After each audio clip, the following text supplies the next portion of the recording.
6 بہن بھائیوں کا اکیلا کمانے والا حمزہ صاحب جو کہ کراچی کے رہائشی ہیں، 2 سال دکان ڈالی تھی ڈبٹوں کی، اس میں سیل سلو تھی، تو اس کے ساتھ ساتھ ابایوں کو ایڈ کر لیا۔ پاکستانی لڑکیوں نے فیصلہ کیا تھا ہم نے ویسٹرن کلچر کے مطابق چلنے، ابایا ہم نے نہیں پہنا، ان کا کاروبار نہ چل سکا۔ برڈز جینیٹک سینٹر نے اناؤنس کیا ہمیں سیمپل کلیکٹرز چاہیے۔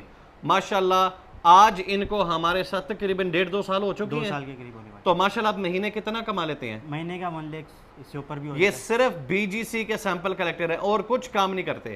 تو یہ آپ بہن بھائیوں کا میں مشکور ہوں کہ آپ کی وجہ سے ماشاءاللہ ان کا سرکٹ بہترین چل رہا ہے۔ اگر آپ دیکھنے والے چاہتے ہیں کہ آپ کے برڈز کے سیمپل آپ کے لیب میں پہنچے ہیں، برڈز جینیٹک سینٹر، تو حمزہ صاحب سے رابطہ کریں۔ حمزہ صاحب نے مجھ سے علیحدگی میں ایک بات کی تھی کہ شیخ صاحب آپ کراچی آئے، کراچی والے آپ سے بڑا پیار کرتے ہیں، اور وہ ایک مطالبہ میں لے کر آیا ہوں کہ ان کے لیے کچھ اسپیشل ڈسکاؤنٹ یا قرآن اندازی